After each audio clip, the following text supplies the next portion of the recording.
Bueno, buenas tardes a todos. Una vez más le damos la bienvenida y le agradecemos por participar en las charlas organizadas por el Colegio de Abogados de Viedma. En el día de hoy vamos a tener una charla sobre el proceso Usucapión. Bueno, buenas tardes a todos. A cargo del doctor Mario Celaya.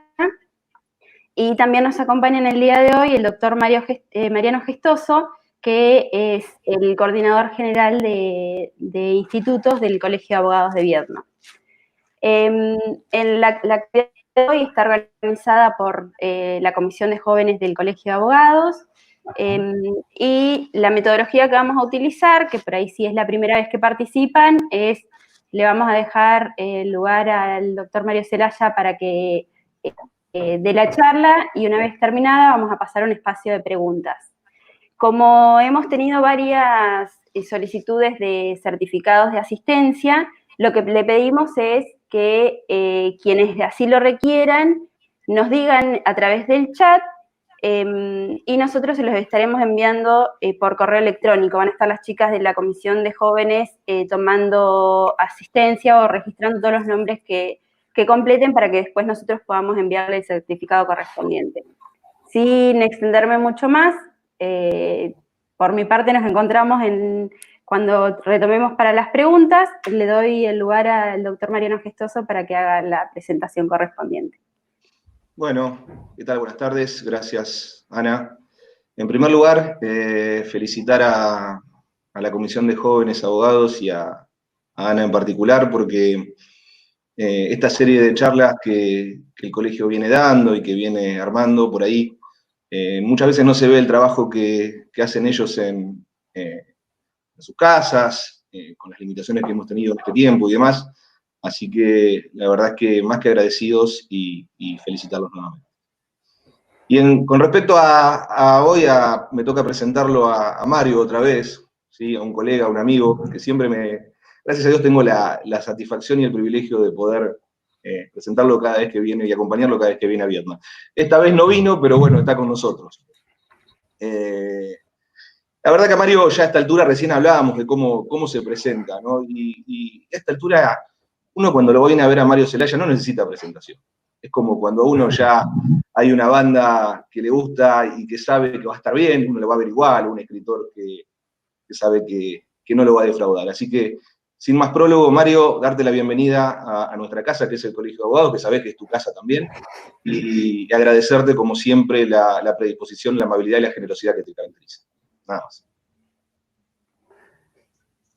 ¿Qué tal? Buenas tardes. Muchísimas gracias a Ana y a Mariano por las presentaciones. La verdad, muy lindas, muy cálidas. Me las llevo conmigo. Yo quiero agradecer al Colegio de Viedma por dos cuestiones esenciales.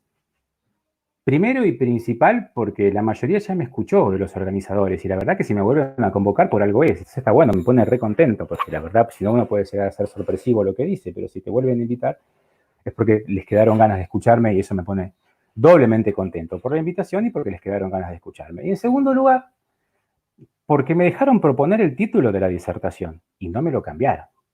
Y esto es re importante para mí, porque yo la verdad que pensé que me iban a proponer algo así como la usucapión en tiempos de pandemia, o tipo el usucapiente con COVID o algo por el estilo. Y la verdad, ya estoy recontra cansado de todo eso.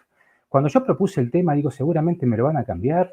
No lo cambiaron, quedó, y por suerte vamos a hablar hoy de la práctica de la usucapión inmobiliaria. Como digo siempre, cuidémonos, pero hablemos de otras cosas, ¿sí? Elegí el tema de la práctica de la usucapión inmobiliaria porque este es un tema que da muchísimo para teorizar, ¿sí? De hecho, si ustedes van a un encuentro académico vinculado a la usucapión, donde se abre el tema de usucapión, se van a encontrar con que los docentes van a empezar a debatir sobre si se puede adquirir por usucapión la servidumbre, el tiempo compartido, la superficie, etc. Son cosas que por ahí pueden ser maravillosas para pensar, o para nosotros, o para el ámbito académico, o para tomar en un final quizás, pero la verdad para una charla de tipo práctico no da. Y es por eso que en el título específicamente incluí la palabra práctica, la práctica, y me limité, fíjense ustedes, a la usucapión inmobiliaria, porque también podríamos hablar de la usucapión automotor o de cosas muebles, pero la verdad es que en la realidad uno mucho no las ve. Y lo que más nos interesa, máximo en un contexto del Colegio de Abogados, es tocar cuestiones prácticas. Necesariamente tenemos que pasar por algo teórico, aunque sea mínimo. Ustedes saben que la prescripción para adquirir está definida en el artículo 1897 del Código como uno de los medios, el medio es uno de los medios para adquirir derechos reales, en este caso por la posesión y por el paso del tiempo. Escuchen esto. Es uno de los medios de adquirir derechos reales, o uno de los modos de adquirir derechos reales, o uno de los sistemas de adquirir derechos reales, porque ustedes saben que hay varios. Un derecho real se puede adquirir por título y modo, un derecho real se puede adquirir por imperio de la ley, un derecho real se puede adquirir por sucesión, y un derecho real se puede adquirir por otros modos originarios, como por ejemplo el caso de la usucapión. Es uno de los modos. ¿Está bien? Y fíjense lo que dije, que se pueden adquirir derechos reales. No nos quedemos con que la usucapión solamente se puede adquirir el dominio, porque no es así. Uno puede adquirir todos los derechos reales que se ejercen por la posesión. Algunos hay dudas, pero por lo menos desde el punto de vista teórico, eso es lo que dice la ley. Los derechos reales principales, dice, se pueden adquirir por usucapión. Es cierto que en la práctica, cuando uno ingresa a un proceso de usucapión a leerlo, generalmente uno va a prescribir el dominio, el condominio y a lo sumo la propiedad horizontal, y no mucho más que eso, o algún conjunto inmobiliario, pero nada más que eso, porque el resto, como dije recién, queda para lo teórico. Entonces, bueno, vamos paso por paso. Dijimos que es uno de los modos de adquirir derechos reales, en este caso por la posesión y por el paso del tiempo. Vamos a quedarnos con la posesión, ¿sí? Hay un artículo que es el artículo 1911 que nos dice que la posesión se presume, es decir, que si uno entra en contacto con la cosa, la ley presume que uno es poseedor. Entonces uno diría, entonces no tengo que hacer nada. Pasan 20 años, se presume que soy poseedor y listo, adquiero por usucapión. No es así. No es así porque la ley me pide que la posesión para usucapir no es cualquier posesión, sino que tiene que ser una posesión calificada. Entonces vamos a ver cómo se califica la posesión para poder adquirir por usucapión. La ley nos exige 2 recaudos para calificar la posesión. Nos dice que debe ser continua y ostensible. Esto es re importante porque trae un cambio respecto del régimen anterior. Los que somos grandes y estudiamos con el Código de Vélez nos repetíamos como un cuentito. Para adquirir la posesión debe ser pública, pacífica, continua e ininterrumpida. ¿Se acuerdan? Ahora nos dice que debe ser ostensible y continuo el artículo 1900. A ver, vamos a ver los cambios. En primer lugar, ustedes vieron que desaparece el carácter de pacífica. No dice más que la posesión tiene que ser pacífica. Es más, hay un artículo ahora en el Código actual que dice que no importa que tengas mala fe para poder adquirir por usucapión. Acuérdense ustedes que el poseedor de mala fe o la posesión de mala fe se subclasifica en viciosa y no viciosa. O sea que si la violencia, la clandestinidad son vicios, no importa tenerlos. Igualmente, si soy de mala fe, puedo adquirir por usucapión. Es decir, que el Código Nuevo no le da relevancia o la misma relevancia que le daba Vélez a los vicios de la posesión. En la época de Vélez, como cuando legisló él, lo legisló con culpa, porque no es un instituto bien visto el usucapión, porque imagínense ustedes que es un instituto en el cual una persona se queda con el inmueble de otro. Entonces lo legisló con culpa, les decía, y él lo que dijo es, miren, está bien, si vos empezás a poseer con algún vicio, por ejemplo, violencia, primero purgá el vicio y luego que empiece a correr el plazo de prescripción. Eso decía Vélez. ¿Está bien? Entonces, si yo entraba con violencia a punta de pistola a una casa, tenía que pasar un año, que era el plazo para que se purgue el vicio, que es el año de las acciones posesorias, y recién empezaba a contar el plazo para usucapir. Es decir, que los 20 años se transformaban en 21. Como les dije recién, el Código Civil y Comercial desatiende la cuestión de los vicios, al menos a los efectos de la usucapión. Razón por la cual, si yo hoy entro a punta de pistola a la casa de alguien, inmediatamente empieza a correr el plazo de la prescripción. Es decir, son 20 años, no importa que haya ingresado con violencia. ¿Está bien? Si bien está discutido, está mal visto, etc., la ley deja en claro, al menos para mí, que esta es la tesitura a adoptar. ¿Está bien? O sea que nada de pacífica. Si entro con violencia, ya empiezo su papel. En segundo lugar, fíjense ustedes que la ley nos dice que uno de los caracteres para calificar la posesión es que la posesión tiene que ser continua. Claro, está buenísimo decirlo así, como un cuentito. Pero cuando vos te encontrás con el cliente al frente, le decís, mire que la posesión tiene que ser continua. ¿Y qué le estás diciendo? ¿Que te traiga qué? ¿Cuántos actos posesorios? ¿1? ¿5? ¿1 por año? ¿1 por mes? ¿5 por año? ¿Qué es la continuidad si no está definido?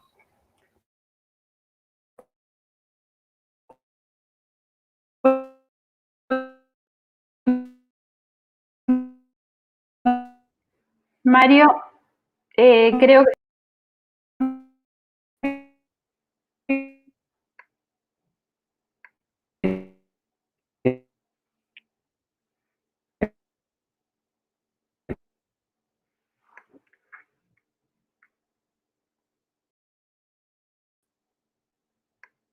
le pedimos un segundo mientras arreglamos la conexión de Mario.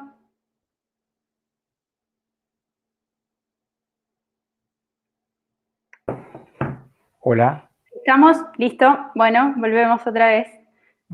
¿Volvemos? Bueno, les decía que más o menos la doctrina se puso de acuerdo acerca de qué era esto de la continuidad, porque como es un carácter que ya viene de hace un tiempo, ya viene desde el otro código. La continuidad implica que tiene que existir la misma cantidad de actos posesorios que se le hubiera exigido al dueño en las mismas circunstancias. Nada más que eso. Porque no es lo mismo usufructuar un terreno que no tiene nada encima, que bastaría con un acto posesorio cada tanto, cada un año, que usufructuar una unidad perfectamente habitable en el centro de Viedma. Para nada, porque ahí uno puede exigir un poco más, como por ejemplo la ocupación. Entonces la continuidad no implica una regularidad numérica, sino cumplir con actos posesorios, ¿sí?, ejercidos con regularidad, pero que no vaya más allá de la exigencia que se le podría pedir también al propietario. Nada más que es una cuestión de hecho. Ustedes me dirán, sí, más vale, es una cuestión sujeta a prueba, se puede probar por cualquier medio de prueba y a la larga nos vamos a enterar si hubo continuidad o no en la sentencia. Pero este código nos ayuda con algo que me parece muy bueno, muy positivo, y que es que hay un artículo que creo que es el 1930, que nos habla de la presunción de continuidad. Porque ustedes me dirán, ¿cómo puede ser que si yo estoy usucapiendo un inmueble en Mar del Plata y voy solamente los eneros, con eso ya haya continuidad? Sí, hay continuidad, porque el dueño haría lo mismo. Y en segundo lugar, durante los tiempos intermedios que no hay actos posesorios, la ley nos dice expresamente en el 1930 que se presume la continuidad. Entonces, para que haya continuidad, resumiendo, tiene que haber actos regulares en la misma cantidad que se le podría exigir al dueño. Nada más que eso. En segundo lugar, ustedes fíjense que en los códigos anteriores se hablaban de que la posesión tenía que ser pública. Hoy por hoy ya no se habla más del carácter de publicidad, sino que se dice que la posesión tiene que ser ostensible. El cambio no es un simple maquillaje, tiene un trasfondo jurídico de importancia, de peso. Ustedes acuérdense que cuando uno dice que la posesión es pública es opuesta a clandestina. Y la clandestinidad es un vicio de la posesión. Y los vicios de la posesión se le oponen solamente al dueño, al que los sufre. Entonces, cuando vos pedías que sea pública, significaba que sea oponible al dueño mis actos posesorios. Hoy por hoy, al pedir que sea ostensible, ya no me limito al dueño. Lo que estoy pidiendo a la persona que está poseyendo es que realice actos posesorios que permitan que toda la sociedad pueda saber quién está ocupando ese inmueble. Entonces, si el día de mañana yo voy al barrio y pregunto, che, ¿quién está viviendo ahí? Es Juan. Y si voy a la otra cuadra, che, ¿quién estará viviendo ahí? Mira, ahí vive Juan, no sé en carácter de qué, pero sí, en eso radica justamente que sea ostensible, que tenga la posibilidad de ser conocida por todos. ¿Está? ¿Vieron que yo les dije recién que en el régimen de Vélez se exigía que la posesión sea pública, pacífica, continua e ininterrumpida? No está ininterrumpida. Los autores explican de distintas maneras por qué no está la palabra ininterrumpida, pero yo creo que hay una explicación muy clara, que se dieron cuenta que estaba mal, porque no es ininterrumpida la posesión, no es un carácter que califica a la posesión. Que sea ininterrumpido es un carácter que califica al tiempo. Acuérdense que dijimos que la usucapión es un modo de adquirir derechos reales por la posesión y por el tiempo. Entonces, en todo caso, lo que es ininterrumpido es el tiempo. Y nos vamos a detener un poquito primero para hablar del tiempo. Saben ustedes que hay dos tipos de... En realidad hay más, les cuento, pero no son totalmente teóricos. Pero hay dos posesiones, dos usucapiones legisladas con preferencia, por así decir. No vamos a hablar de la abulsión, quédense tranquilos, en el Código Civil y Comercial. La prescripción larga de 20 años, que como no requieren ni título ni buena fe, y la posesión, y la usucapión corta o breve, ¿sí? Que requiere de buena fe, un justo título, ¿sí? Y 10 años. ¿Hasta ahí está bien? Bueno, el tiempo, hoy por hoy, siempre fue un requisito esencial, lógicamente, no hay ninguna duda. Pero en este momento, el tiempo cobró una trascendencia importantísima en el proceso de usucapión. ¿Saben por qué? Porque en el Código Civil tenemos un artículo que es el 1905, que nos dice expresamente que cuando el juez, escuchen, cuando el juez dicta sentencia, en la sentencia tiene que incluir sí o sí la fecha a partir de la cual consideró adquirido el dominio por usucapión. Es decir, cuándo se cumplieron los 20 años. Entonces, cobra terriblemente importancia el probar la fecha de inicio de esa posesión. Y ahí viene la pregunta, ¿y cómo probamos la fecha de inicio? Bueno, a veces es fácil. Porque si es prescripción corta y yo tengo justo título, la ley te lo soluciona. Porque te dice, se presume que la posesión arranca desde la fecha del justo título. Punto.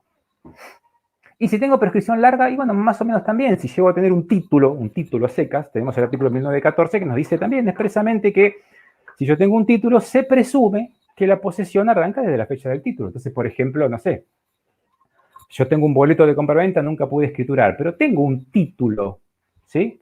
La ley nos dice que se presume, ¿sí?, que la posesión empezó a partir de ese título, de la fecha de ese título. Y eso está bueno, porque me ayuda a probar más fácil. Pero eso no es problema, porque si no, no estaría hablando yo acá si vengo a leer las normas. El problema es, ¿qué pasaría si no tengo un título? Y yo tengo que probar sí o sí el inicio de la posesión. Bueno, ¿cuál será la fecha de inicio? Que es re importante probársela al juez, porque acuérdense que el juez en la sentencia me tiene que decir cuál es la fecha en la cual se cumplieron los 20 años. Bueno, la respuesta teórica es facilísima, desde el primer acto posesorio. Ah, sí, claro, buenísimo, pero ¿y cuál es el primer acto posesorio? Y ahí viene el problema, porque muchos colegas se confunden y como acreditan el pago de impuestos con regularidad, consideran que el primer pago de impuestos es el primer acto posesorio. Y no. La ley dice que será especialmente considerado el pago de impuestos, lo dice el Código de Procedimientos de Río Negro también. Especialmente considerado, pero eso no significa que sea un acto posesorio. El pago sigue siendo un acto jurídico. Esa disposición tiene un efecto netamente fiscal, nada más. Che, acuérdense que yo lo voy a tener muchísimo en cuenta si pagaron los impuestos, es lo que quiere decir, nada más. Pero eso no significa que si no pagaron no van a poder usucapir. Y si pagaron de menos, tampoco. Y si pagaron el doble, tampoco. ¿Por qué la ley exige que se pague o dice que será especialmente considerado el pago de impuestos que le interesa al fisco y no las expensas que le interesa al consorcio? Y no sé por qué, por eso digo, no tiene mucha relevancia, pero lo que sí, lleguemos a un acuerdo que no hay duda. El pago de impuestos no es un acto posesorio, el pago de impuestos es un acto jurídico, entonces no puede ser nunca el primer acto posesorio. El primer acto posesorio va a ser el primer acto que se exteriorice o material que produzca una modificación física en el inmueble y que lógicamente sea voluntario, ¿no? Si yo sigo de largo una curva y me llevo puesto el alambrado de los árboles, no puedo decir, pues estoy haciendo un acto posesorio, no, porque no fue voluntario. Tiene que ser un acto material que produzca un efecto físico en el inmueble y que sea lógicamente voluntario. ¿Está bien? Nosotros no tenemos una definición, lamentablemente, de acto posesorio, y ese es el problemón. Nosotros tenemos una enumeración en el artículo 1928. Entonces, hoy por hoy ya la doctrina, la jurisprudencia, lo fue más o menos moldeando el tema, pero imagínense ustedes que, por ejemplo, a ver, acto posesorio sería la construcción, la ocupación, la plantación, bueno, la forestación, etcétera. La colocación de estacas de mensura, no el plano, por ejemplo, porque no produce una modificación física en la cosa. Entonces, guarda con eso. Yo tengo que probar, acuérdense, desde cuándo inicia la posesión y cómo lo apruebo con el primer acto posesorio, pero guarda en cuál dicen ustedes en la demanda que es el primer acto posesorio. Cerciórense que sea un acto posesorio, que produzca un cambio físico en la cosa, que exteriorice la voluntad de poseer, ¿sí? Tiene que ser un acto voluntario. ¿Está? Ahora bien, dijimos recién que el tiempo también tiene que ser ininterrumpido. Digo también porque en el Código de Vélez se pedía que sea ininterrumpido. El tiempo. ¿Qué significa que el tiempo sea ininterrumpido? Muy sencillo. Que no esté afectado por causales de interrupción de la posesión. Bien digo. ¿Se acuerdan cuáles son las causales de la interrupción de los plazos de prescripción? Son 3. La petición judicial, el pedido de arbitraje y el reconocimiento. ¿Está? ¿Qué diferencia había entre los actos de interrupción y los actos de suspensión? Que cuando acaece un acto de interrupción, acuérdense, ¿sí? Y luego se extinguen sus efectos, no puedo volver a contar el tiempo que ya había transcurrido. Tengo que empezar de cero vulgarmente. En cambio, cuando acaece un acto de suspensión, en ese caso, puedo aprovechar, cuando cesa la causal de suspensión, puedo aprovechar el tiempo que ya había corrido con anterioridad. ¿De acuerdo? Vamos a quedarnos en las causales de interrupción porque son quizás las más prácticas, las que más nos interesan a nosotros. ¿Cómo hago para interrumpir ese curso de la prescripción? A ver, el primero, el más conocido, la causal más conocida para interrumpir la prescripción es el reclamo judicial, no hay duda. ¿Sí? Y está buenísimo el cambio del código porque ahora nos dice que implica interrupción, toda petición al titular del derecho, escuchen, ante autoridad judicial, que implique, ¿sí? Que implique o que traduce la intención de no abandonar ese reclamo. Toda petición ante autoridad judicial. Miren qué amplio, qué bueno que está todo esto, porque ahora ya evitamos ese problema de pensar un beneficio de litigar sin gastos interrumpe, sí. Una diligencia preliminar interrumpe, sí. Si yo me equivoco y en vez de reivindicar desalojo, también, y sí, porque traduce la intención de no abandonar el derecho. Pero ojo, tiene que ser una petición judicial. Judicial. Por ende, por ejemplo, un reclamo administrativo, no. El problema está que hay veces, ante algún, no digo en este caso puntual que estoy hablando hoy, a veces la ley exige un reclamo administrativo previo como obligatorio. Y es una pena que en ese caso no interrumpa. Pero bueno, la ley es clara, dice, toda petición de titular del derecho ante autoridad judicial. ¿Sí? Interrumpe. Ahora bien, la ley aclara también que se puede, dentro del plazo de gracia, también se puede presentar la demanda y esa demanda también interrumpe. Eso salva un montón de problemas, de dudas, de discusiones, a ver si un plazo procesal podía modificar la ley de fondo o era inconstitucional. Ahora queda claro. Creo que en Viedma son 2 horas, en la provincia de Buenos Aires, en Río Negro son 2 horas, en la provincia de Buenos Aires son 4 horas. El plazo de gracia, si yo presento la demanda en el plazo de gracia, interrumpe igual el plazo de prescripción. Eso no hay ninguna duda. Ahora, lo que no está solucionado es, ¿qué pasa si yo presento la demanda solamente, inicio la demanda, implicaría una petición ante la autoridad judicial, por ejemplo, una reivindicación, pero nunca doy traslado? ¿Alcanzaría con la presentación de la demanda o se exige que tenga que dar traslado para que interrumpe? Ustedes me dirán, mirá, no dice en ningún lado que tengo que dar traslado. Y la verdad que tendrían razón. Yo creo que la ley implícitamente quiso decir que no importa si se da traslado o no se da traslado. Porque justamente si permitió la posibilidad de ingresar la demanda en el plazo de gracia, 2 horas o 4 horas, no va a estar pensando en que para interrumpir hay que notificar, porque si no, dar ese derecho y no darlo hubiera sido lo mismo, hubiera sido una burla. ¿Está? Lo que pasa es que, por más que estemos todos de acuerdo en que la ley no exige la notificación, a veces da lugar a situaciones un poco fraudulentas. Inicio la demanda de reivindicación, no digo nada, lo dejo ahí, el otro chango sigue gastando en actos posesorios, ¿sí? Llega un momento en el cual muy contento plantea la usucapión porque llegó a los 20 años, cuando me da traslado, yo le digo que hace 7 años ya le había puesto la reivindicación, pero nunca le di traslado. ¿Pero qué va a hacer? El código optó y está bien. La segunda causal de interrupción es antes que nada, me quiero quedar con otra cuestión más que me parece importante también dentro del reclamo judicial. Porque es muy importante para los abogados. Acuérdense ustedes que la interrupción del curso de la prescripción se tiene por no sucedida, ya sea cuando se desiste del proceso o por la caducidad de instancia. Yo tranquilamente puedo haber interrumpido el curso de la prescripción re bien 15 años, no de 15, 19 años llevaba el otro poseyendo, meto la demanda de reivindicación, listo, interrumpí. Pero después, por X cuestión, me decretan la caducidad de instancia. Ya el juicio había pasado 1 año y medio, más o menos. Yo podría volver a presentar otra demanda de reivindicación, sin ningún problema, pero acuérdense, al haberse decretado la caducidad de instancia, se borraron los efectos de la interrupción. Entonces, hoy por hoy, el que llevaba en su momento poseyendo 19 años, ya no lleva más 19 años, ahora lleva 20 años y medio, 21, etc. Entonces, por más que yo pueda ingresar la demanda de reivindicación, ya no voy a tener éxito, imagínense, flor de juicio o flor de demanda de daños y perjuicios que me voy a comer a causa de eso. Guarda, no alcanza solamente con presentar la demanda, sino que esa demanda no tiene que ser desistida por obvias razones, ¿no? Desistida del proceso o desistir del proceso, o no tiene que decretarse la caducidad de instancia. Ahora, una pregunta que me suelen hacer en los cursos, lógicamente acá no tenemos esa interacción, pero esa posibilidad de interactuar, pero la gente te pregunta, ¿y si meto una demanda y pierdo?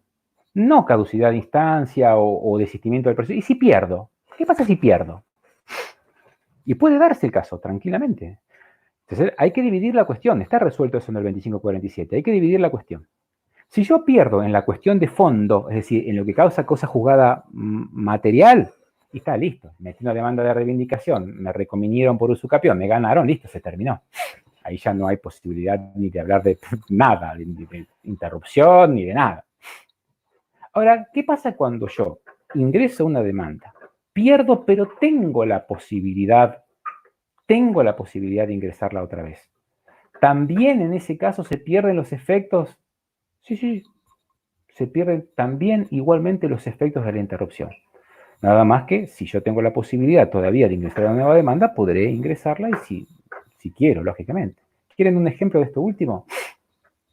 Inicio una demanda de desalojo. Les dije recién que servía para interrumpir la prescripción. ¿Es hábil? Sí, ningún problema. Es una petición ante autoridad judicial, sin duda.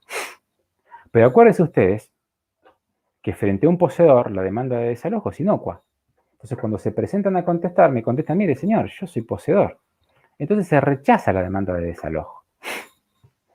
Se termina el juicio y se logra una cosa juzgada formal. Es decir, yo podría después volver a iniciar esa demanda. Si estoy en tiempo, puedo. Si no estoy en tiempo, no puedo. Ahora bien, ¿qué pasó con esa interrupción? Bueno, se tiene por no sucedida, lógicamente, ¿no? Se tiene por no sucedida y, lógicamente, tendría que iniciar la demanda cuanto antes para evitar que siga corriendo el plazo de la prescripción adquisitiva y me adquieran por usucapión. Pasando a la segunda de las causales de interrupción, la segunda es el reconocimiento. ¿De acuerdo? A ver, nada nuevo esto. Imagínense ustedes que si la propia definición de la posesión implica no reconocer en otro un señorío superior, si yo reconozco en otro un señorío superior, ¿qué estoy diciendo? Que no soy poseedor, soy tenedor. Entonces es obvio que el reconocimiento interrumpe la prescripción. Por ahí, en todo caso, quiero contarles alguna cuestión, porque teórica. El reconocimiento, ustedes saben que la principal clasificación en el reconocimiento es que sea expreso o tácito. Eso ya lo vieron en obligaciones ustedes incluso. El reconocimiento expreso fuera del juicio, yo la verdad no lo he visto nunca en mi vida. Generalmente el reconocimiento es tácito. Ahora bien, ese no es el problema. El problema es que el reconocimiento tácito admite una subclasificación. Porque el reconocimiento tácito puede ser a la vez voluntario o involuntario. Si el reconocimiento tácito es voluntario, por ejemplo, firmo un boleto de compraventa donde reconozco que el otro es el dueño, firmo un contrato de locación en la cual reconozco que el otro es el dueño, son reconocimientos tácitos, pero a su vez voluntarios, pues yo quise firmar el contrato de locación y el contrato del boleto de compraventa. Lo que más me preocupa a mí, que lo que más abunda en la práctica, no son los reconocimientos tácitos voluntarios, sino los reconocimientos tácitos involuntarios. Y las más de las veces ayudados por nuestro trabajo al momento de redactar la demanda. Yo siempre cuento anécdotas de colegas que escriben algo así como, por ejemplo, llevaba 15 años de posesión y un día ofrecí a la otra parte que me la venda, pero como no quiso, al final tuve que seguir poseyendo, inicios cumplidos los 20 años esta demanda de usucapión. Listo, ya está. Se produjo el reconocimiento y no quisiste hacerlo para nada. Tácito, involuntario, lo que ustedes quieran llamarlo, pero la verdad son los que más abundan. Por eso yo siempre digo que las demandas de usucapión son tan difíciles de hacer que muchas veces se pierden con el solo escrito de demanda redactado por uno en la soledad de su propio estudio jurídico. Guarda con el reconocimiento. En tercer lugar, la tercera causal de interrupción del curso de la prescripción adquisitiva es el compromiso arbitral, es decir, cuando comprometen la cuestión a árbitros, el usucapiente y el dueño. A ver, acuérdense ustedes que las causales de interrupción están legisladas para las dos prescripciones, adquisitiva y liberatoria. Yo particularmente considero que en este caso puntual de la usucapión no tiene relevancia el compromiso arbitral como una de las causales de interrupción, para nada. Ustedes saben que el contrato de arbitraje está regulado como un contrato en el Código Civil y Comercial a partir del artículo 1649. Bueno, si ustedes van a leer el 1649, dicen que el límite del arbitraje es cuando está comprometido el orden público. Ese es el límite. Todo lo que no esté comprometido por el orden público se puede someter al arbitraje, pero lo que esté comprometido el orden público no. Y acuérdense ustedes que la prescripción es un instituto que expresamente está previsto que, más allá de que tratarse de los derechos reales, etcétera, del 1884, expresamente hay un artículo que es el 2533 que nos dice que está comprometido el orden público, que las partes no pueden hacer pactos en contrario, etcétera. Razón por la cual, por lo menos en el ámbito del Colegio de Abogados de Bahía Blanca, en el cual yo siempre cuento, soy uno de los miembros del Tribunal Arbitral, nosotros no admitimos arbitraje las cuestiones de usucapión, justamente por el fundamento del 1649. Es una cuestión de orden público y no lo tratamos. Este tema tiene muchísima importancia en la provincia de Buenos Aires, no por el arbitraje, porque la verdad que nadie, casi nadie viene por una cuestión de usucapión a arbitraje. Y les cuento por qué. Vieron que les dije recién que a la par de las causales de interrupción, nos encontramos con las causales también de suspensión de la prescripción, ¿sí? A diferencia de la interrupción, en las causales de suspensión, cuando cesa la causal de suspensión, puede aprovecharse el tiempo que venía corriendo. Entonces, si yo llevaba cumplido 5 años hasta que hice una causal de suspensión, cuando cesa la causal de suspensión, lógicamente me quedarán 15 nada más. ¿Está? Las causales de suspensión más o menos son iguales que la del Código de Vélez, no me voy a detener. Hay algunas adaptaciones, por ejemplo, no sé, se suspende por matrimonio, lo cual también decía el Código de Vélez, pero ahora se le agregó y también por la unión convivencial, lo cual me parece lo adecuado, de acuerdo a la regulación del libro de familia. Pero me quiero detener en dos causales de suspensión, no digo que son nuevas, pero un poco remozadas están. En primer lugar, el código dice que la suspensión de la prescripción, la prescripción se suspende por la interpelación fehaciente. Acuérdense ustedes que la interpelación fehaciente es carta documento, telegrama colacionado, acta notarial, etc. Y suspende por única vez por 6 meses. ¿Está bien? Por única vez por 6 meses. Fíjense que, a diferencia del régimen anterior, no se habla más de constitución en mora, no tiene nada que ver. Acá solamente no tiene la interpelación fehaciente, porque puede ser en otro tipo de obligación dineraria, por ejemplo, que ya haya mora anterior, porque la mora es automática. Entonces, yo lo que me piden es que para suspender tengo que interpelar fehaciente al cumplimiento. En este caso, interpelar fehaciente ¿a qué? A que se vaya y me devuelva la posesión. ¿Está bien? Bien. Y otra de las causales de suspensión, que a eso venía, es la suspensión por pedido de mediación. Ustedes tienen una ley de mediación dictada con posterioridad al Código Civil y Comercial, en la cual expresamente se excluyen de las cuestiones de mediación aquellas cuestiones en las cuales esté comprometido el orden público. ¿Está? Razón por la cual interpreto que en Río Negro la usucapión no va a mediación. En la provincia de Buenos Aires tenemos un problema porque la ley no la excluye expresamente y en el decreto reglamentario está prevista como que es una materia a mediar. Y ahí es cuando vienen los problemas. Porque, a ver, ¿qué les parece a ustedes? ¿Será legal la mediación? ¿Será legal someter una cuestión a mediación? Yo recién les dije que para mí no es legal someter una cuestión a arbitraje, porque está comprometido el orden público, y acá pasaría lo mismo. Porque ustedes acuérdense que tenemos un artículo que es el 2533, creo que es 2533, que nos dice que los usurpaciones de orden público, la prescripción es de orden público, y bueno, lógicamente no admite pactos en contrarios. Si las usurpaciones de orden público, yo no puedo llegar a un acuerdo entre el usucapiente y el dueño y decir, bueno, está bien, listo, tenés razón, me allano a la usucapión y hacemos un acuerdo, y después la presentamos al juez para que lo homologue, pero el juez tampoco lo podría homologar, y entonces después la mandamos a registrar, porque tampoco se podría registrar, pero aparte hay un interés estatal en todo esto, resulta que estamos acordando entre vos y yo la usucapión, y al final hay un artículo que dice que no se puede renunciar a la prescripción, y por ahí tranquilamente podemos hacer un acuerdo en el cual uno renuncia a la prescripción y nos damos plata. Bueno, eso ha llevado a que por ahí pareciera ser que desde el punto de vista legal la usucapión no debería ser admitida a la mediación. Yo por lo menos opino eso. ¿Sí? Lo que pasa es que cuando discutís con aquellos que tienen opinión contraria, te rebaten con una pregunta que te deja sin respuesta. Y me dicen así, mira Mario, no te preguntes si es legal la mediación, pregúntate si es útil la mediación. Y ahí es cuando empiezo a dudar. Porque es cierto, si yo llego a un acuerdo sobre la usucapión, no voy a poder homologarlo ni se va a poder registrar. Va a ser todo inoficioso. Ahora, ¿qué pasa si se encuentran en la sala de mediación el dueño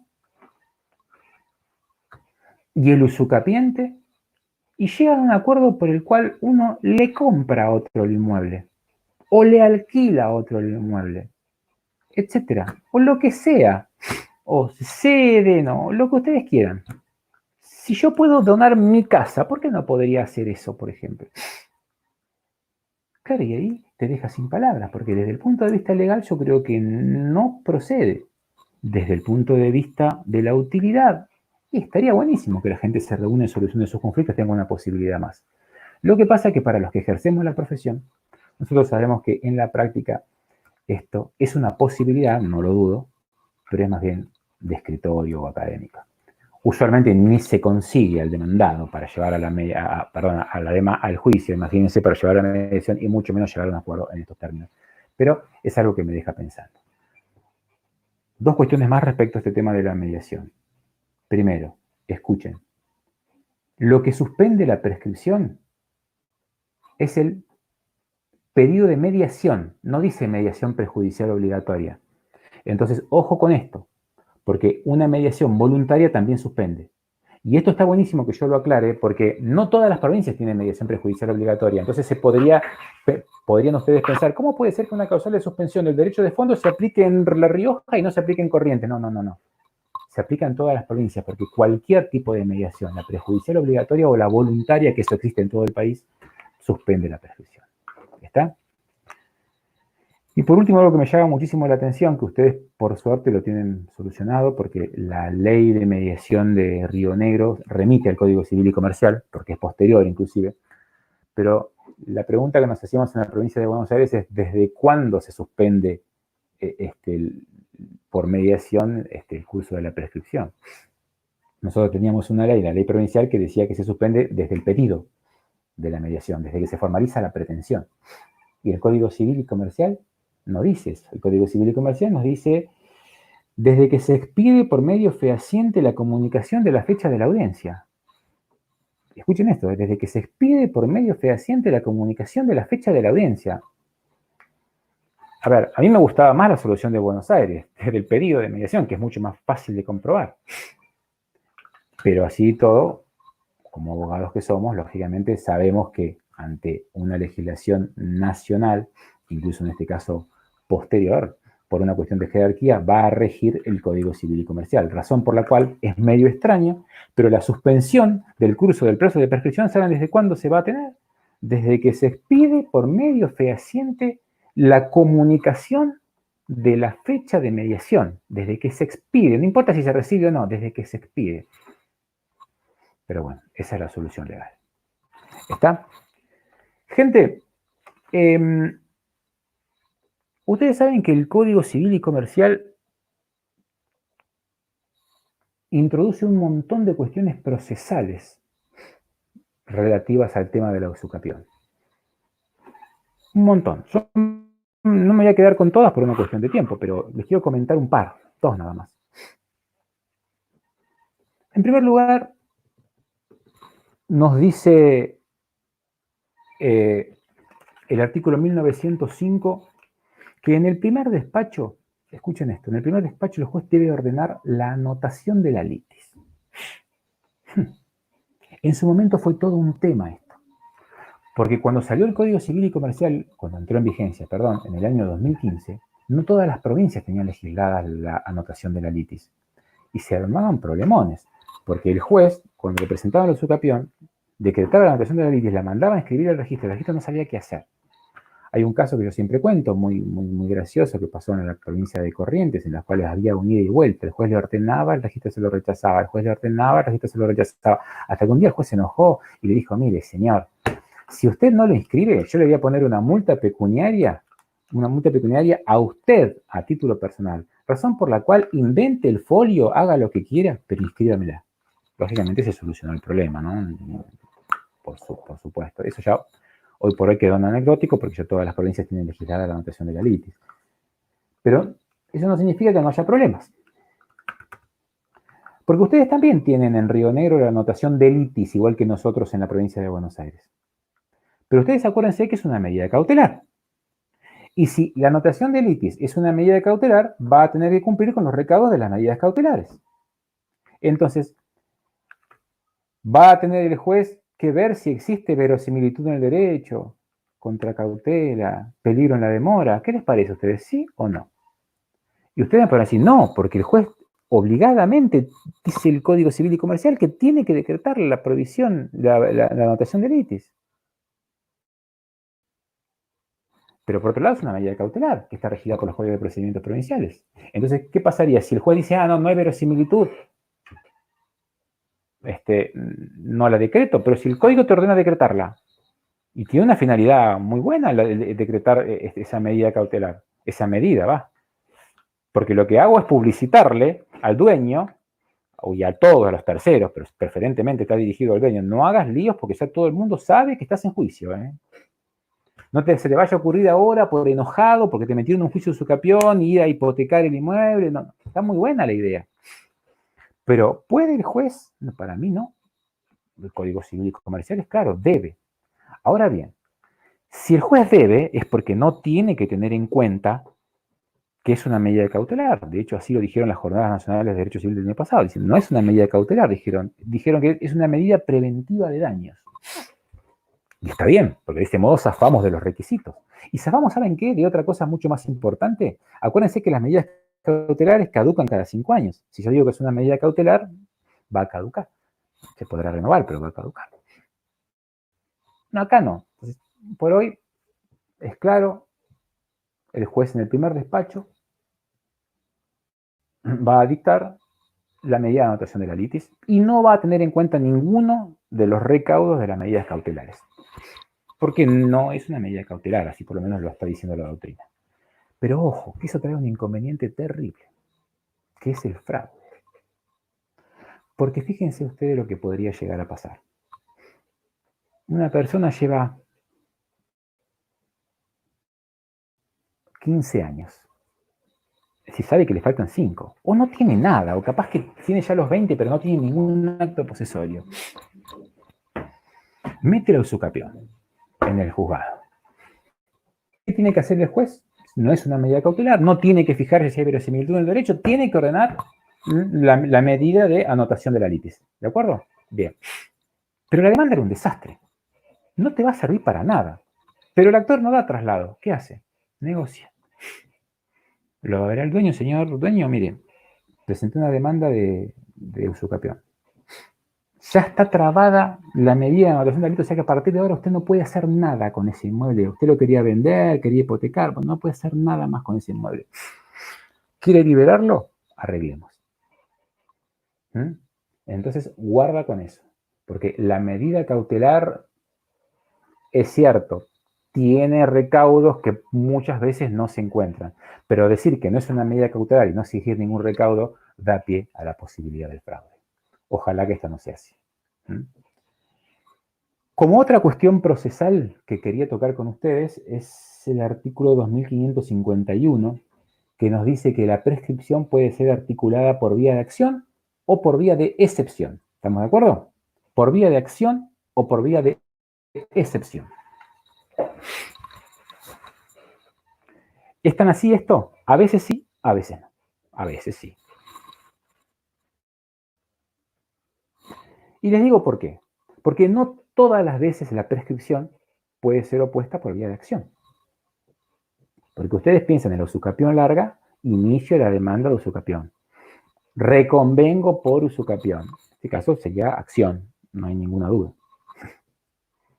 ¿Y la prescripción corta? ¿Cómo ingresa el proceso? ¿Como acción? ¿Podría ingresar como acción? No. Y les explico por qué. Recuerden ustedes que para lograr la prescripción corta necesito buena fe, justo título y 10 años. ¿Está? ¿Qué es el justo título? Está definido también en el código, si no me equivoco, artículo 1902, algo así. Nos dice que el justo título es el acto jurídico apto para transmitir derechos reales, revestido de las formalidades legales al efecto, pero escuchen, que emana de una persona que no es capaz o que no está legitimada para transmitir ese derecho real. Porque si fuera capaz, si estuviera legitimada, ya no sería justo título, sería el título que tenemos todos, el título suficiente. ¿Quieren que les dé un ejemplo de justo título? Muy común. No sé si es tan común, pero es el que más fácil se podría dar. Mi hermano tiene 2 años de diferencia conmigo, muy parecido a mí. Un día yo me voy, vaya a saber a dónde, de Bahía Blanca, donde yo vivo. Mi hermano se queda con mi documento, ¿sí? Aprovechando que yo no estoy, vende el inmueble. Un inmueble mío, un terreno, lo que ustedes quieran. Ven, va a la escribanía, por escritura pública se presenta, yo soy Mario Zelaya, dice, vende mi inmueble. ¿Está bien? ¿Tendrá justo título ese adquirente? Sí, porque fíjense ustedes, ¿es un acto jurídico apto para transmitir un derecho real? Sí, compraventa. ¿Está revestido de las formalidades legales al efecto? Sí, por escritura pública. Es un inmueble. Ahora bien, ¿de quién emana? ¿Del dueño? No, emana de una persona que no estaba legitimada para transmitirlo, mi hermano. Entonces, ese adquirente no tiene título suficiente, no es dueño. Tiene justo título. ¿Y cómo sigue la cuestión? ¿Cómo sigue el cuentito?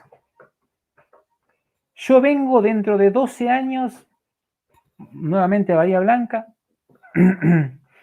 y me entero que mi hermano hizo esto, de vender un terreno mío a un tercero. Yo enojado, ¿qué podría hacer? Iniciar la acción de reivindicación, lógicamente, contra el tercero. Acuérdense ustedes que los derechos reales tienen la propiedad repersecutoria. Se lo puedo iniciar contra el tercero, sí, perfecto. Pero cuando yo le inicio la demanda de reivindicación al tercero, ¿qué va a hacer el tercero para defenderse? Me va a oponer como excepción la prescripción corta. ¿Por qué? ¿Porque tiene justo título? Sí. ¿Tiene buena fe? Y sí, más vale, pero a su vez se presume, acuérdense. ¿Cumplió 10 años? Sí, porque yo volví a los 12 años de todo esto. ¿Está? Entonces, ¿cómo va a ingresar la prescripción corta al proceso? Necesariamente como excepción. Necesariamente, nada más. ¿Está? Lógicamente, si yo en vez de venir a los 12 años, yo vengo a los 8 años, ahí iniciaría la demanda de reivindicación y ahí ganaría. No me podría oponer la prescripción larga porque le falta, la prescripción corta, perdón, porque le faltan los 10 años. ¿Estamos de acuerdo con eso? ¿Sí? Y esta es la razón por la cual ustedes no van a ver casi prescripciones cortas en la vida real. Porque si yo me entero que mi hermano me vendió hace 12 años, directamente ya no inicio el juicio. Porque a los 10 años él Ya era dueño frente a todos desde el primer momento, desde que firmó el justo título, pero ya a partir de los 10 años ya es dueño incluso hasta frente a mí, porque esa es la función de la prescripción corta, consolidar el derecho frente a los demás. Pero no necesita iniciar una acción para conseguir un título, porque el título ya lo tiene. Nada más que ese título no era oponible solamente al dueño. El resto sí, pero al dueño no. A los 10 años lo consolidó y es oponible a todo el mundo. Está, la prescripción corta no puede ingresar como excepción. Como acción al proceso. Escuchen, hay otra prescripción rara que se llama prescripción adquisitiva que está vinculada con las donaciones inoficiosas. Les cuento el ejemplo. Artículo 2459. Una persona tiene 2 hijos. Un día le dona un inmueble a uno de ellos. Ustedes saben que ese acto va a estar sujeto el día de mañana a una acción de reducción, ¿sí? Para llevar al justo límite las legítimas. Pero ojo, para iniciar la acción de reducción necesito que esa persona fallezca, el donante. ¿Qué dice el artículo 2459? Que en esos casos, escuchen, cuando ya pasaron 10 años desde la entrega de la posesión al donatario, este donatario adquiere ese inmueble por prescripción adquisitiva, dice el artículo 2459. Adquiere el inmueble por prescripción adquisitiva. Algo rarísimo, porque hasta es probable que el donante siga vivo, pero pasaron 10 años y ya adquirió por prescripción adquisitiva. No tuve ni posibilidad, el pobre hermano, de iniciar la acción de reducción. No, no importa, ya adquiere por prescripción adquisitiva a los 10 años de la posesión. Y ustedes me dirán, ¿y si el hermano lo vendió a un tercero? También, porque lo que la ley exige son 10 años de posesión. La finalidad de esta norma es buenísima, porque lo que quieren es evitar eso de andar con los títulos inoficiosos, que no te lo aceptan en ningún banco. A los 10 años se consolida, ya está, listo, punto, es tuyo, no tenés más problemas. 10 años de posesión. Ahora la pregunta que nos hacemos nosotros es, ¿qué tipo de prescripción es? ¿Larga? No, porque larga requiere 20 años, acá hablamos de 10. ¿Corta? No, porque para el corta requiere justo título, y acá es un verdadero título suficiente. ¿Es acto jurídico apto para transmitir el derecho real? Sí, la donación. ¿Revestido por las formalidades legales al efecto? Sí, escritura pública. ¿Emana del legitimado? Sí, el dueño. Entonces, el adquirente tiene título suficiente. Entonces, prescripción corta tampoco es, a pesar de los 10 años, porque prescripción corta requería justo título. ¿Y qué es? Bueno, la verdad nadie se pone de acuerdo. Yo lo único que les digo es que prescripción adquisitiva es sí o sí por 2 razones. Primero, por el título. Si ustedes ven el título del artículo 2459, dice prescripción adquisitiva. Y en segundo lugar, porque si van a la parte final de ese artículo 2459, dice se aplica el artículo 1901. ¿Y saben cuál es el artículo 1901? El que habla de la accesión de posesiones a los efectos de usucapión. ¿Está? Entonces, ¿es una prescripción adquisitiva? Sí. ¿Larga, corta? No, ninguna de esas. Es un tercer género. ¿Sí? ¿Cómo ingresa ese tercer género al juicio? Igualmente como la prescripción breve. Si ya pasaron los 10 años, se presentará, el donatario dirá, yo ya adquirí por el 2459. Cuando me inicie la acción de reducción, me presento, digo, yo ya adquirí por el 2459. Es decir, que tampoco podría ingresar esta prescripción rara por acción, sino que va a ingresar al proceso necesariamente por vía de excepción. Y para terminar, que veo que me faltan unos pocos minutos, para terminar, quería comentarles algo en relación a la sentencia, que a mí me llama muchísimo la atención y prometo que es lo último que voy a hablar del tema. Ustedes saben que la sentencia en un juicio de usucapión es declarativa, lo dice la ley, siempre lo fue, es declarativa. ¿Qué significa declarativa? Que no es que ustedes son dueños a partir de la sentencia de usucapión, no, para nada. Ustedes son dueños cuando cumplieron los recaudos legales, es decir, a los 20 años de posesión continua, sí, y ostensible. ¿Está bien? Entonces, cuando nosotros decimos, rebobinando, que la sentencia de usucapión es declarativa, significa que no constituye el derecho real, no lo crea, sino que declara que ya existió, que ya nació. ¿Cuándo? Cuando se cumplieron los recaudos legales. Es decir, cuando uno dice que la sentencia es declarativa, lo que quiere decir es que es retroactiva, pero ¿a cuándo? A cuando se cumplieron los recaudos legales. ¿Está bien? Ojo. Fíjense ustedes que la ley hace una diferencia. Porque que la sentencia es declarativa es tanto en la prescripción corta como en la prescripción larga. No hay ningún inconveniente con eso. Pero en la prescripción corta, expresamente la ley nos dice que cuando se dicta la sentencia, esa sentencia, que es declarativa, es retroactiva al momento del inicio de la posesión.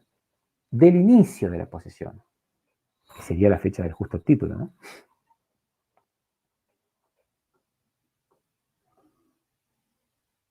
Generalmente.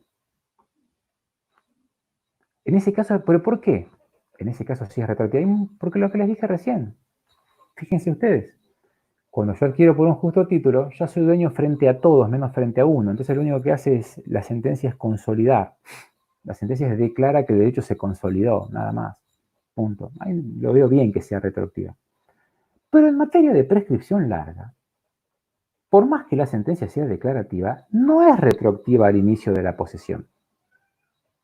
Para nada, no es retroactiva al inicio de la posesión. La ley es clara y que en todo caso será retroactiva, pero a cuando se cumplen los 20 años.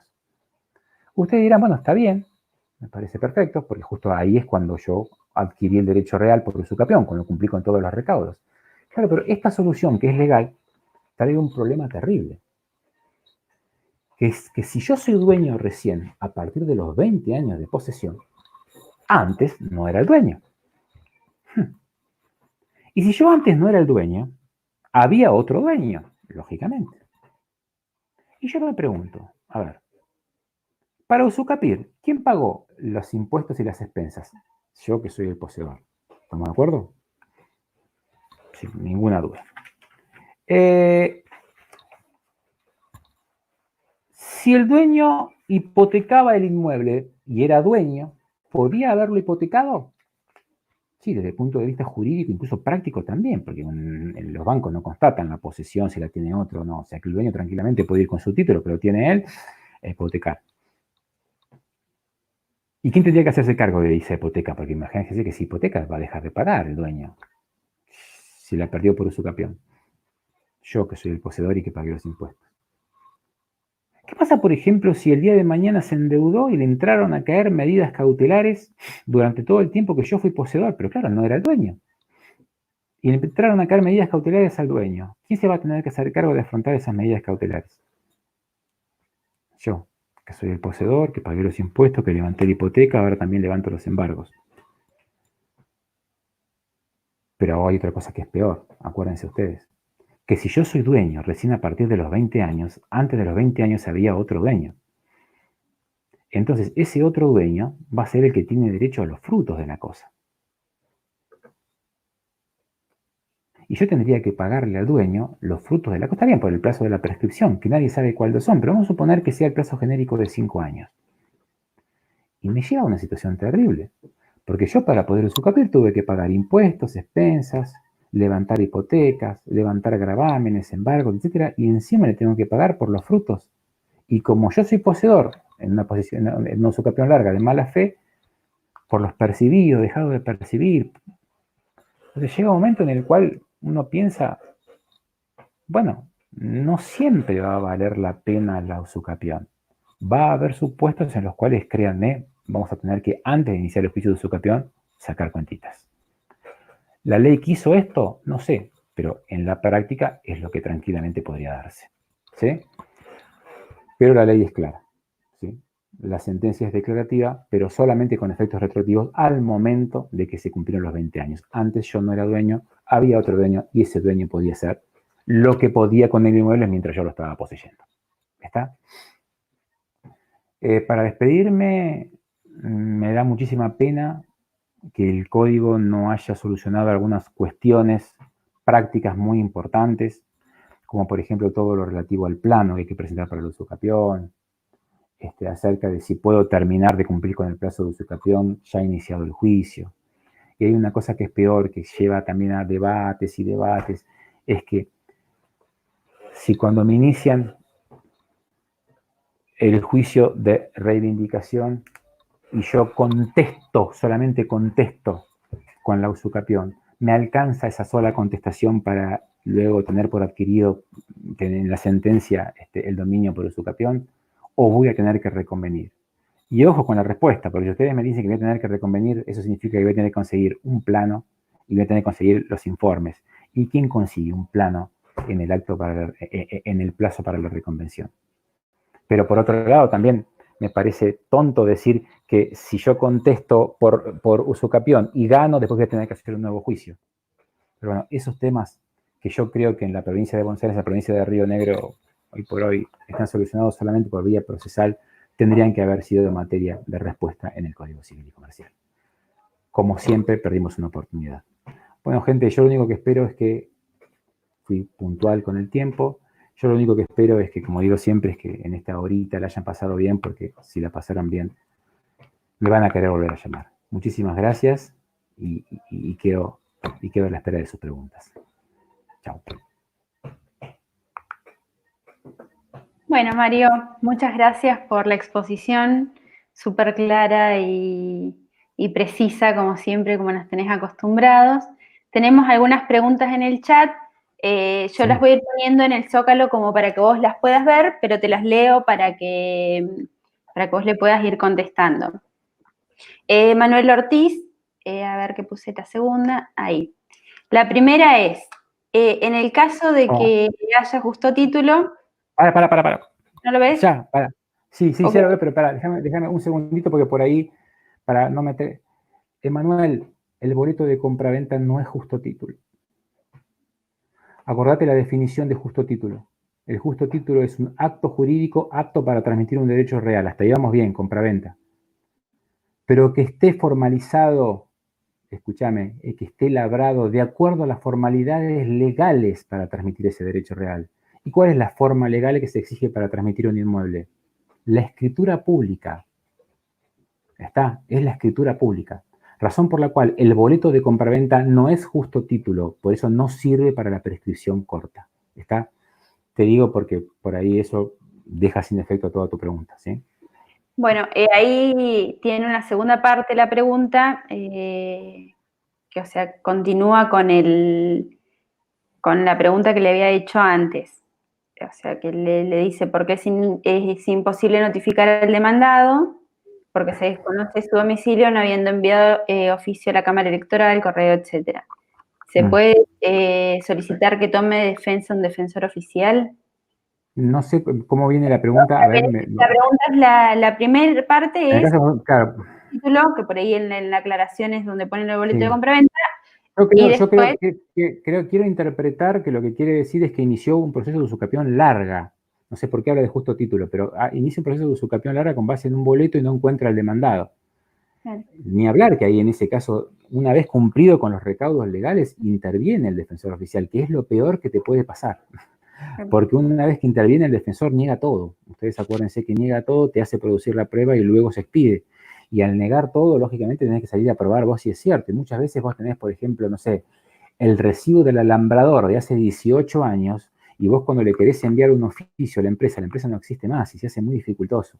La verdad que si me preguntás desde el punto de vista procesal, sí se puede y es lo que te exigen los códigos de procedimiento. Ahora, si me preguntás desde un punto de vista práctico, ojalá que no te pase nunca en la vida. Bueno, pasamos a la siguiente. Cecilia, es larga, así es que la voy a ir leyendo y la voy poniendo para que vos la puedas ver. Dice, dale. Una persona adquirió un inmueble al vendedor titular registral. Al tiempo se entera de que hay un juicio en trámite de usurpación y hay anotación de litis. El comprador... ¿De usurpación? Sí. Le estoy leyendo textual lo que dice. El comprador tiene indispuesto el inmueble. Y ahí viene la pregunta. ¿Qué le conviene hacer para defender su derecho? ¿Presentarse al proceso como tercero interesado? A ver, ¿podríamos volver otra vez? Así que me perdí. Una persona adquiere un inmueble al vendedor titular registral. Hasta ahí va bien. al tiempo, no dice si la adquirió por escritura pública, si la adquirió por boleto de compraventa, al tiempo se entera que hay un juicio en trámite de usurpación, pero ¿de quién a quién? Que hay anotación de litis, ¿en el marco de qué proceso? Sí, El por ahí comprador... pasamos a la siguiente.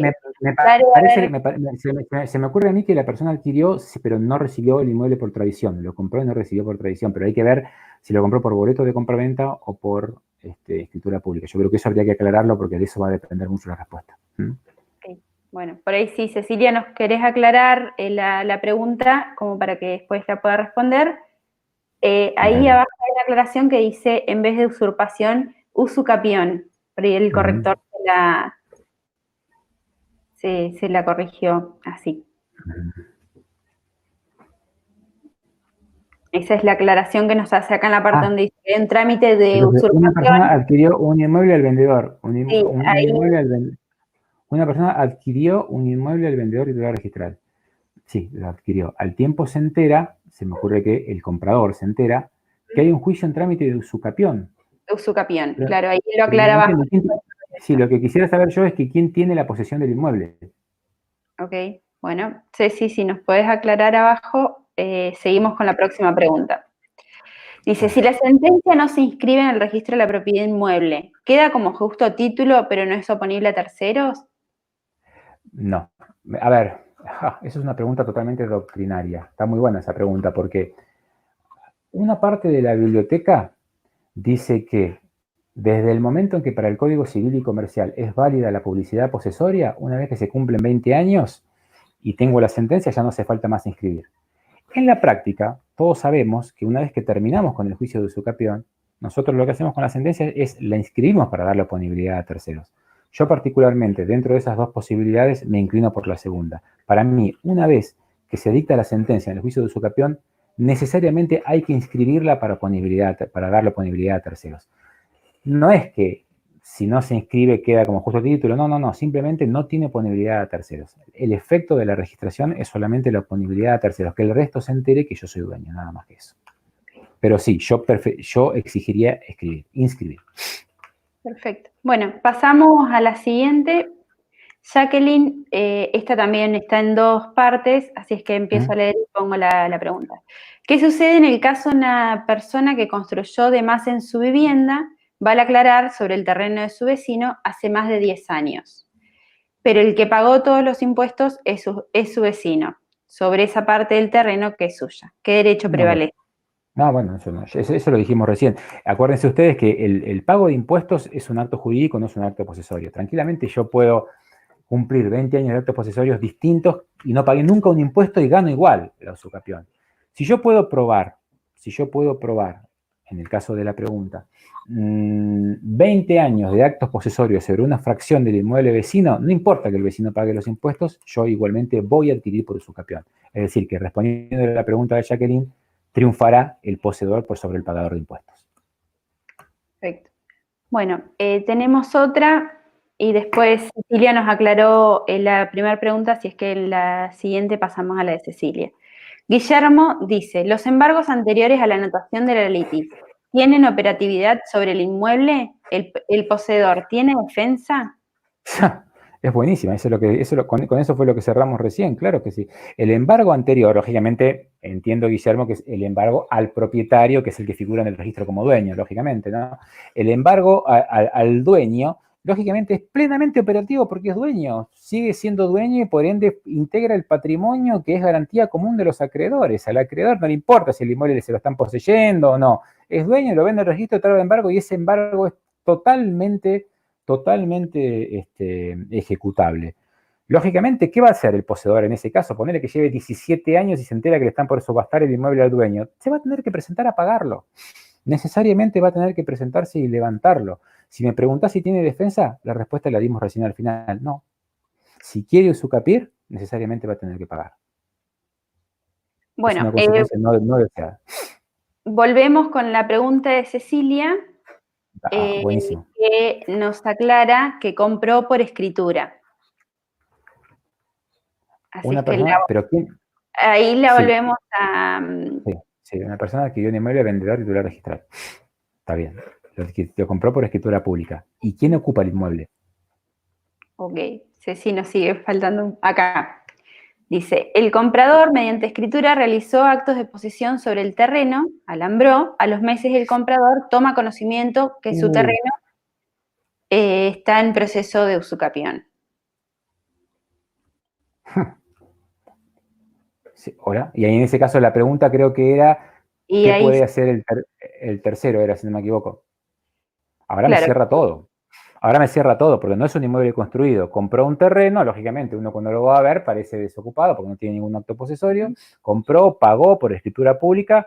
Cuando va a iniciar o querer construir o algo por el estilo, se entera, le dicen, no, mira, este está en juicio de usucapión, etcétera, etcétera. Entonces la pregunta es, ¿qué puede presentar? Sí, ni hablar que tiene que presentarse como tercero interesado. Tiene, es más, de hecho hay un artículo del código, déjame que te lo busque, que le da pie, que es el artículo 2534. Mira, acá lo encontré de suerte. La prescripción, los acreedores y cualquier interesado, cualquier interesado, razón por la cual yo te diría que urgente se presente y haga valer. Ahora bien, es decir, el éxito va a depender de lo que pruebes, pero en definitiva se tiene que presentar sí o sí como tercero interesado. bueno, para cerrar, porque creo que no hay más preguntas en el chat, te voy a poner que es más un comentario y no es pregunta que hacen acá en el chat. Dice, el usucapión en Bahía Blanca está de moda. Hay miles de terrenos en oferta en compra que ofrecen 20 anuales en cantidades. Es más para... Sí, hay como, a ver, hay como una especie de mecánica ya armada entre gente que tira datos y gente que los adquiere y está medio armada la cuestión, pero sí, la verdad. Lo que pasa es que en algún momento esto llegó a las esferas políticas y lógicamente un bando intentó cuestionar la cantidad de terrenos adquiridos por usucapión de un referente del otro bando, y cuando se fueron a ver, lógicamente al pasar todas por un proceso judicial, ya son inatacables. Entonces, desde el momento que pasa por el proceso judicial, más allá de que uno le dé rabia o no, que una persona atesore 20, 40, 60, 80 terrenos, la verdad que ya no se puede hacer mucho al respecto. Pero sí, hay mucho en Bahía Blanca, sí, es cierto. Bueno, no tenemos más preguntas. Mario, te agradecemos por la amabilidad y la predisposición que has tenido y que tenés siempre en las invitaciones que te hacemos desde el colegio y en este caso particularmente la Comisión de Jóvenes. Yo le quiero agradecer a las chicas de la comisión, a Marina Agüe y a Luciana Sacco, que estuvieron trabajando en todo lo que implica la organización de este encuentro, que por ahí es un trabajo que no se ve pero que está. Así que bueno, yo de mi parte cierro. A ver, tenemos una pregunta más, por ahí si no tenés problema la hacemos, como para que no quede colgada. Bueno, la doctora Carolina Gaitán pregunta, ¿cómo probamos la posesión de un inmueble baldío, por ejemplo en un balneario, donde es difícil probar actos físicos? Claro. No, bueno, ese es un tema, es un temón. La ley te exige actos posesorios. No importa si pagaste los impuestos, necesitas actos posesorios. No los hiciste, no tendrás derecho a iniciar el juicio de usucapión. La gente viene eso, pero yo tengo hace 45 años, ¿y qué le hizo? Nada. ¿Y qué le puede probar que le hizo? No, nada, pero pagué los impuestos, pero tengo ese... Bueno, pero no alcanza para la usucapión. Para la usucapión se requieren 20 años de actos posesorios. Como dije recién, la continuidad de un terreno no exige uno por día, pero aunque sea un año alambraste, un año pusiste un poste, un año pusiste un tótem para la luz, otro año le pagaste a alguien que corte el pasto, otro año hiciste un pozo. ¿Me siguen? Recién así podríamos juntar los 20 años de actos posesorios. Sin actos posesorios y 20 años de impuestos no alcanza. Okay. Bueno, ahora sí, entonces cerramos. Muchas gracias, Mario, y gracias a todos ustedes por participar en todas las actividades que llevamos a cabo. Chao, hasta luego. Felicitaciones por la organización y muchas gracias por todo. Chao. Gracias, Mario. Chao, hasta luego.